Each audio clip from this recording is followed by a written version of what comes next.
Okay, yesterday we began discussing the Seder plate, the three matzahs, the Seder plate on top, all 10 spheres. And we discussed Israel. We use, in our custom, we use the neck of a chicken. We remove most of the skin and we roast it. It should be like the Korban Pesach. The beitza, we use a hard-boiled egg.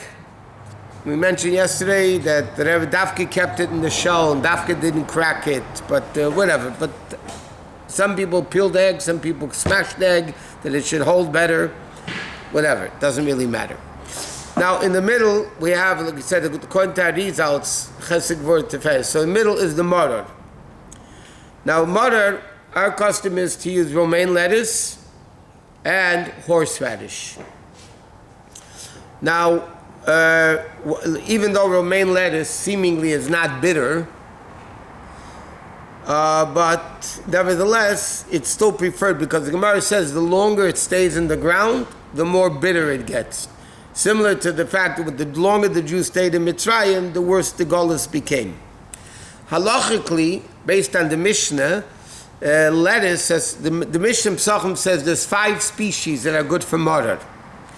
And horseradish as maror is not as preferable as the romaine lettuce. So we use both.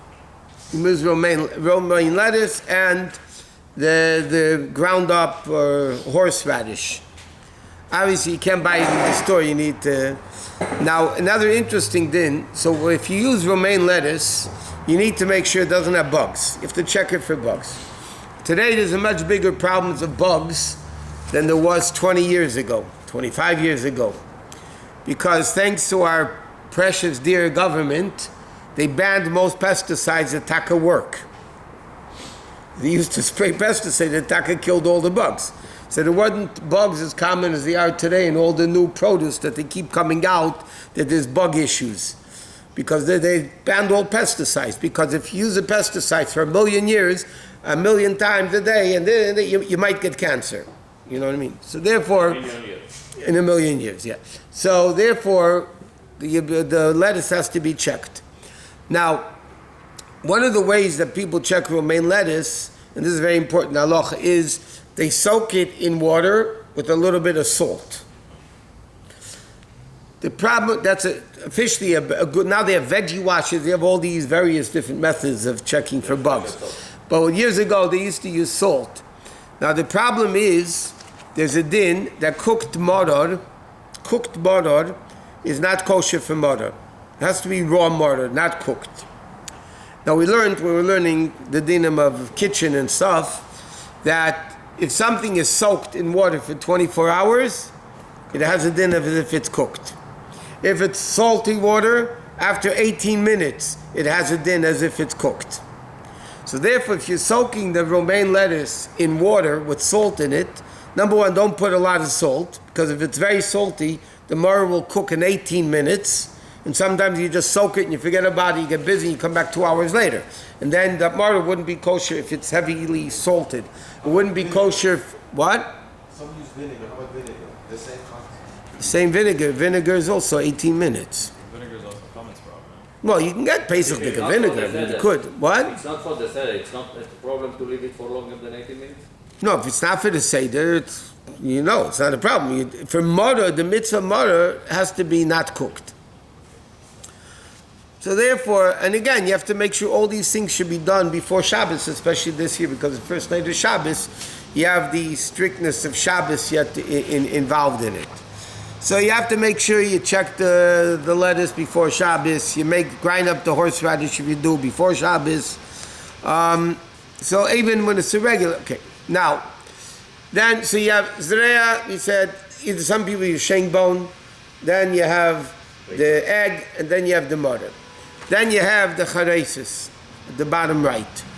Now, the bottom right is charesis. Now, how do we have charesis? We have apples, pears, and nuts.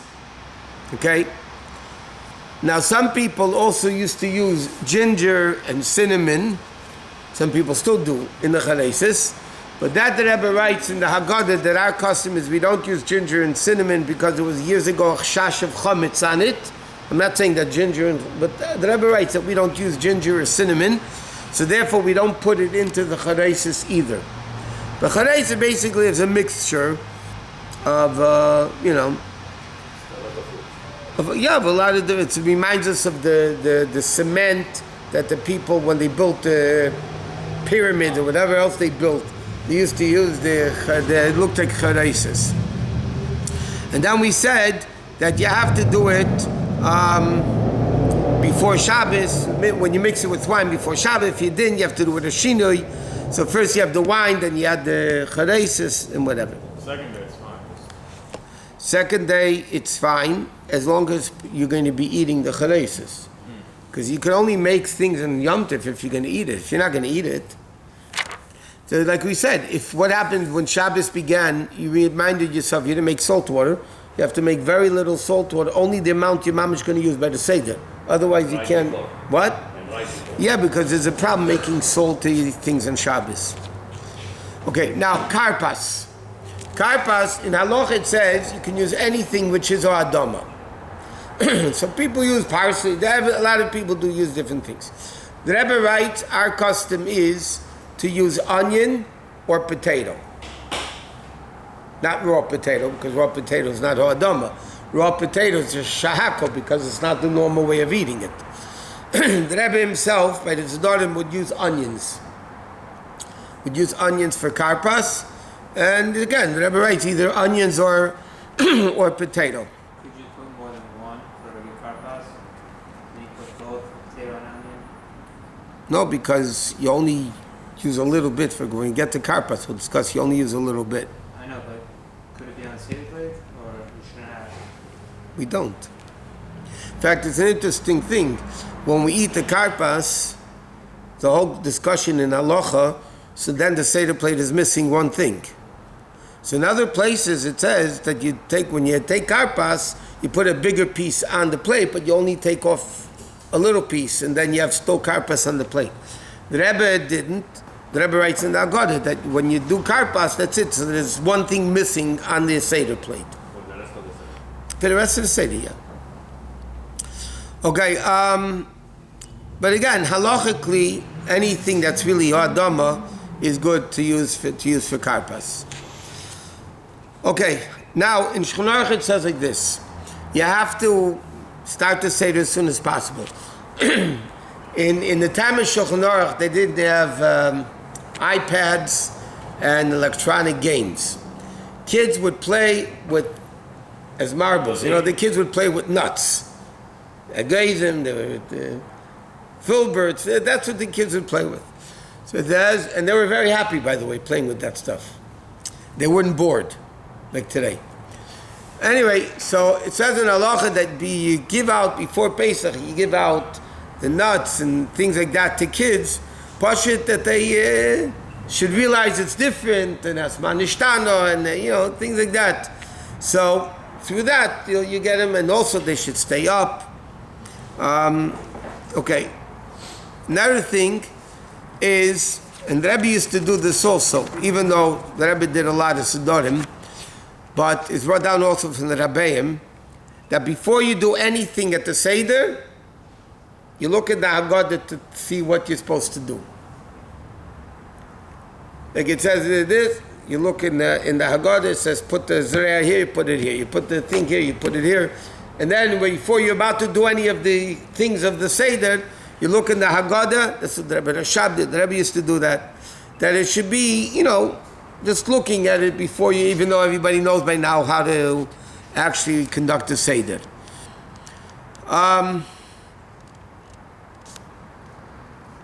Okay. Now a lot of people have a minhag of wearing a kittel at the Seder. Our custom is we don't. We only wear, Sfardim also don't, I think, right? Sfardim don't wear a kittel. B'chal, they don't wear kittel. Even Yom Kippur, they usually don't wear kittel. No, they don't wear. They don't wear kittels. But by the Weltische people, the Frum people, by the Seder, the head of the household wears a kittel. By Shefard, the Chazanim wear kitlach, the Baal Shachris and the Baal Tekeya and the Baal Kairi and the Baal Musaf, they would all wear kitlach. And when they bench Geshem and Tal, they would wear a kittel. All these things. No, that's what the Welt does. You have a custom in Kippur and some other holiday to wear all white suits. All white suits. But in our custom, the only time we wear a kittel is in Yom Kippur and at the wedding.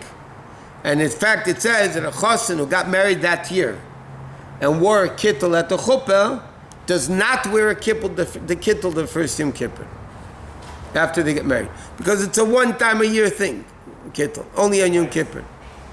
So if he wore it by his Yom Kippur, which is the day he got married, so that's good for the year, and he does, no, that's a minute. We don't wear, in 770 you can see right away which guys got married that year. They're wearing kapotis and no kittel, so you know they got married that year. Isn't it because it has to do with death or something? The reason why you wear a kittel in Shchnarach, it says in Yom Kippur, because it's Beged Mesim, the shrouds. And therefore, on Yom Kippur it gives us humility of, But some people wear it also, and the reason is the same reason, because Yom Tov, you're happy, that cool you down a little bit, I can see why Chabad doesn't do it. No, Chabad doesn't wear a kittel. Okay, now the Seder, ideally you're supposed to start as soon as possible, because you want to eat, especially the first night, Afikaiman. You have to eat, our meaning is try to eat Afikaiman before midnight, halachic midnight. But there's an issue, by the way, there's a really big issue. For those people that, let's say, do communal sdarim for their people, and then they go home and they make their own Seder. Because they were running the Seder, but they didn't do the Seder when they were doing it for the public. You're talking about yourself. Huh? Are you talking about yourself? Myself? No, I never did a communal Pesach. Oh, you don't do private? Even the shul communal Seder I'm not at. Oh. But, no, here Mendel does it. He does the Seder together with everybody. But I'm saying a lot of shluchim, they have completely irreligious people that they don't know anything, so they need to talk and explain, and they can't have their own Seder. So they come home later at night to do a Seder. The problem is, you can come home at 11 o'clock or 12 o'clock after the communal Seder, and then you have to make your Seder, and you have to eat the mitzvah. Forget Afikaimen. The mitzvah of matzah has to be before midnight. If not, you're not yet to the mitzvah of matzah. And according to many opinions, you can't even make a bracha on it. Let's say, not this year, this year's like 12:53, but let's say midnight is Chatzei Slaila, and you eat the matzah 12:15, you're not yet to the mitzvah according to many, many opinions, almost all opinions. And if you made a bracha, it's a bracha in vain. So people, there's a whole thing. What should you do? You have to make sure to hurry up and eat the matzah early, because now our meaning is the first night only. Try to eat Afikaimen before midnight. There were many years that Rebbe was makbid even the second night, even though really officially the Rebbe writes on minig is that the second night we don't care.